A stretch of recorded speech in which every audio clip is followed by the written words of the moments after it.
इससे पहले कि मैं आज के वर्ड में आऊँ, मैं हमेशा की तरह आपको एक बार फिर से कुछ चीज़ों के लिए काउंसलिंग देना चाहता हूँ। और मैं धन्यवाद करता हूँ उन लोगों का जिन्होंने काउंसलिंग को अप्रिशिएट किया। मैं हमेशा से ये चाहता था कि लोग काउंसलिंग को सुने और समझें। जब मैं YouTube पे इन दिनों में वीडियोस डाल रहा हूँ अपने, तो मुझे बहुत सारे लोग नीचे कमेंट्स करके बता रहे हैं कि इस काउंसलिंग का हम पूरा वीक वेट करते हैं कि ये आप जो समझाते हो।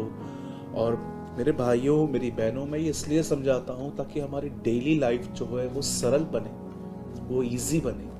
हम अपने काम की जगह पर, अपने परिवार के अंदर, हम अपने जॉब की प्लेस पर, पब्लिक प्लेस पर, हर जगह पे हमारी लाइफ विजडम से फुलफिल हो, परिपूर्ण हो। इसलिए ये बातें मैं आपको समझाता रहता हूँ। आज आपको कुछ चीज़ें समझाना चाहता हूँ जो आपकी डेली लाइफ से कनेक्टेड हैं, और मैं चाहता हूँ आप सब ध्यान दीजिए। मैं आपको बताना चाहता हूँ, अगर आप जिंदगी क्या है, जीवन क्या है, अगर आप ये बात समझना चाहते हैं तो आज के वर्ड को समझिए। अगर आप ये वेट कर रहे हैं कि लाइफ में एक दिन ऐसा आएगा जब सारी प्रॉब्लम सॉल्व हो जाएंगी, तो मैं आपको बताना चाहता हूँ ये तब तक नहीं होगा जब तक यीशु मसीह नहीं आता। क्योंकि एक वही प्लेस होगी जहाँ पर कोई दुख, कोई बीमारी, कोई श्राप, कोई लड़ाई, कोई झगड़ा कुछ नहीं होगा। वही एक परफेक्ट प्लेस है जहाँ पर वो हमें ले जाएगा। लेकिन जब तक आप इस अर्थ पे हो, जब तक आप इस पृथ्वी पर हो, आप इमेजिन भी नहीं कर सकते हैं कि आपके लाइफ में कभी ऐसे दिन आएंगे जब आपके लाइफ में कोई प्रॉब्लम नहीं होगी। आप और मैं हमेशा स्ट्रगल करते रहते हैं कुछ बातों से, लेकिन आज उन्हीं स्ट्रगल्स में हम कैसे आगे बढ़े मैं आपको समझाना चाहता हूँ। आप सभी जानते हैं एक टाइम ऐसा आया जब प्रभु यीशु मसीह पानी पे चल रहे थे। पानी पे चलते चलते उन्होंने वो चलते चलते चेलों तक पहुंचे, डिसाइपल्स तक पहुंचे बोट पर। और जैसे वो वहां पर थोड़े दूर ही थे, चेलों ने कहा कि ये भूत है। तब यीशु ने कहा मैं हूं। तब बाइबल बताती है पतरस पहला व्यक्ति था जिसने कहा यदि तू है तो मुझे आज्ञा दे, मैं भी आऊं। और बाइबल ऐसा बताती है कि पतरस ने जैसे प्रभु से ये बात कही कि यदि तू है तो मुझे आज्ञा दे, मैं भी चलूंगा, तब बाइबल बताती है प्रभु ने उसे एक बात कही। और आप इस बात को समझिए। आज प्रभु ने उसे कहा आ। ये कमांड भी है, ये प्रॉमिस भी है। और बाइबल बताती है जब पतरस ने ये बात सुनी आ, तब बाइबल बताती है पतरस यीशु के बाद दूसरा व्यक्ति बना जो अपनी बोट को, अपनी उस बोट से वो बाहर उतरा, कुछ कदम वो चला। और बाइबल बताती है वो चलता गया। लेकिन एक टाइम ऐसा आया जब आंधी, थोड़ी हवा सी चली, उसने अपना ध्यान वहां लगाया और बाइबल बताती है वो डूबने लगा। डूबते समय उसने प्रभु से एक बात कही, हे प्रभु मुझे बचा। और बाइबल बताती है प्रभु ने उसका हाथ थामा, उसे उठाया, उसी पानी पे खड़ा किया, कहीं और पे नहीं। ऐसा नहीं कि प्रभु उसको बोट पे ले गए, नो, उसी पानी पे प्रभु ने उसको स्टैंड किया और उससे कहा हे अल्पविश्वासी, क्यों तूने संदेह किया। क्या आप इस पूरे अध्याय के अंदर, इस पूरे पैसेज के अंदर, क्या आप इस बात को देख पा रहे हैं? रियल क्रिस्चियन लाइफ जो है वो एक्चुअली पानी जो है वो पानी की तरह, पानी के ऊपर चलने की तरह है, संसार के ऊपर चलना है। आज देखिए हमारे लाइफ में कितने प्रॉब्लम्स हैं। कोई बेचारा कर्जा चुकाना चाहता है, किसने हाउस लोन लिया है वो ऐसे ऐसे पे कर रहा है, किसके घर के अंदर लड़ाई है, झगड़े हैं, किसका बिजनेस ठीक से नहीं चल रहा है, किसकी जॉब शेक हो रही है, कोई अपने रिलेशनशिप में स्ट्रगल कर रहा है, कोई ऐसा है जो अपने मेंटल डिप्रेशन से लड़ रहा है। और बहुत सारे ऐसे लोग हैं जिनके पास फाइनेंशियल प्रॉब्लम है। कुछ ऐसे भी लोग हैं जिनके पास दोस्त नहीं है, बहुत अकेला फील करते हैं। बहुत कुछ है, बहुत कुछ। ये तो मैंने आपको चंद बातें बताई, और पता नहीं कितनी प्रॉब्लम्स होगी। कुछ बहनों को बच्चे नहीं होते, कुछ लोग हील नहीं हो पाते हैं, कुछ लोग को कोविड-19 जो ये महामारी फैली हुई है, पैंडेमिक है, जिनके कुछ के पास ये है, कुछ ऐसे हैं जो बेचारे अब्रॉड में रहते हैं, बस सेट तो हो गए हैं पर अकेला फील करते हैं। आप जानते हैं हमारे लाइफ में ऐसी बहुत सारी प्रॉब्लम्स हैं, पर मैं आपको बताना चाहता हूँ पानी जो है, मैं हमेशा कहता हूं वो एक डूबने वाली चीज है, वो एक प्रॉब्लम को दर्शाती है। और यीशु ने कहा आ, और पतरस प्रतिज्ञा को लेकर उस पानी के ऊपर चलने लग गया। यदि आप चाहते हैं कि आप भी अपने प्रॉब्लम के ऊपर चलें, तो मैं आपको बताना चाहता हूं आपको अपना फोकस प्रतिज्ञा को रखना होगा, प्रॉमिस को रखना होगा। मैं आपको एग्जाम्पल देना चाहता हूं कि कैसे हम प्रतिज्ञा पर अपना ध्यान करते हैं। सोचिए, अगर आप एक स्टूडेंट हैं, आप पढ़ाई करने वाले एक विद्यार्थी हैं और आप कोई कोर्स कर रहे हैं, सीए का या तो सीएस का, या आपने कोई चीज़ आपने लिए अपने हाथ में जो आप बढ़ रहे हो। अब आपको क्या कोई प्रतिज्ञा पता है जिसको याद करके आप अपने आप को रिलैक्स महसूस करवाओ और हमेशा ट्रस्ट करते रहो कि ये होगा? आप जानते हैं बाइबल बताती है बुद्धि मांगने वाले को बुद्धि दी जाएगी। ये परमेश्वर की प्रतिज्ञा है। आप प्रभु से, जितने विद्यार्थी हैं, ये कह सकते हैं प्रभु मुझे बुद्धि दे, मुझे अच्छी समझ दे, मुझे एक फ्रेश माइंड दे ताकि मैं स्टडी कर पाऊं, और मुझे पूरी तरह से निर्भय कर। कई बार जब हम पढ़ते हैं हम बहुत डरे हुए रहते हैं कि पता नहीं ये सम आएगा कि नहीं आएगा, ये क्वेश्चन आएगा कि नहीं आएगा, अगर मैं फेल हो गया तो क्या होगा, अगर मेरे फ्रेंड्स आगे निकल गए तो मैं क्या होगा। लेकिन सडनली आपके अंदर एक क्वेश्चन, आपके अंदर एक आंसर आता है और खुदा आपको कहता है मैं तुझे बुद्धि दूंगा, मैं तुझे सम्मति दूंगा, मैं तेरा मार्गदर्शन करूंगा।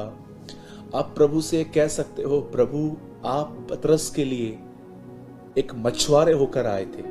पतरस जो था एक मछुआरा था, यीशु एक कारपेंटर था, एक बढ़ई था, पर आप प्रभु को ये कहते हो प्रभु आप उसके लिए एक मछुआरे होकर गए थे, आपने उसको बताया था मछलियां कहाँ है।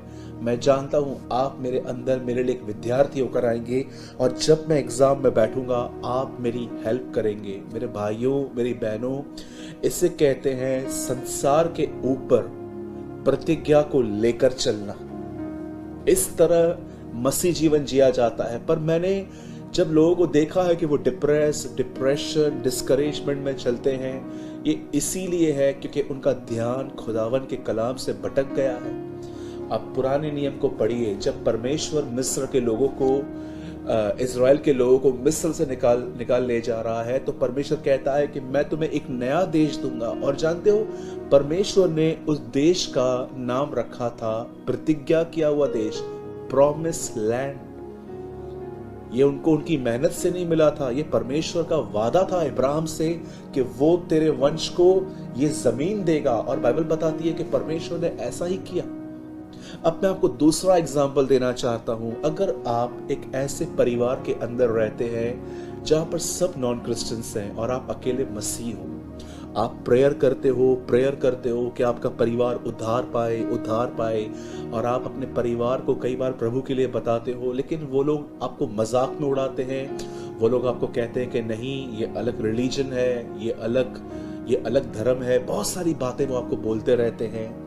मैं आपको बताना चाहता हूँ कई बार ये चीजें आपको डिस्टर्ब करेंगी, पर मैं आपको आज कहना चाहता हूं, जब परमेश्वर ने कहा है यदि तू विश्वास कर तेरा परिवार उद्धार पाएगा, तो मेरे भाइयों मेरी बहनों, आपको अपने परिवार का बिहेवियर नहीं देखना है।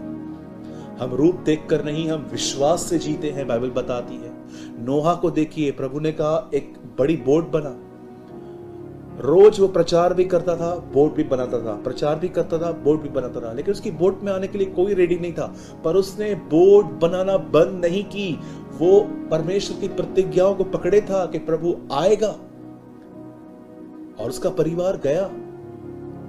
आपको प्रतिदिन अपने आप को कुछ चीजें याद करवानी है। अगर आप विद्यार्थी हैं, मैंने आपको बताया, अगर आप एक ऐसे परिवार में रहते हैं जहां कोई बिलीव नहीं करता, आपको अपना याद करवाना है कि ये नोहा के दिन है। नोहा के दिन सिर्फ बुराई के दिन नहीं है, वो ऐसे दिन भी हैं कि भले संसार डूबा हुआ है पर हम अपने लक्ष्य में डटे हुए हैं। अगर आप एक ऐसे व्यक्ति हैं जिनको फाइनेंशियल प्रॉब्लम है, मैं आपको बताना चाहता हूं आपके लिए बाइबल में प्रतिज्ञाएं हैं। बाइबल बताती है वह समय समय पर तेरे खेतों पर मेंह बरसाएगा।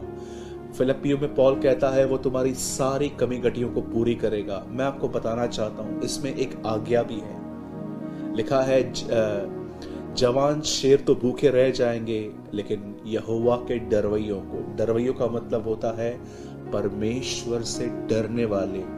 डर का मतलब ये नहीं होता कि मुझसे पाप हो गया तो प्रभु मुझे मारेंगे, प्रभु मुझे दंड देंगे, पनिश करेंगे। नो, इंग्लिश में बाइबल में लिखा गया है रेवरेंस, जैसे और सिंपल वर्ड में कहते हैं रिस्पेक्ट।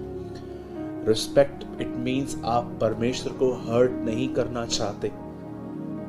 अगर आपके घर में कोई बड़े आते हैं तो आप अपनी टांग के ऊपर टांग चढ़ा के बैठे हुए नहीं रहते हैं, आप उठ के खड़े हो जाते हैं, क्योंकि आप उन्हें हर्ट नहीं करना चाहते कि आपके आने ना आने से कोई फर्क नहीं पड़ता।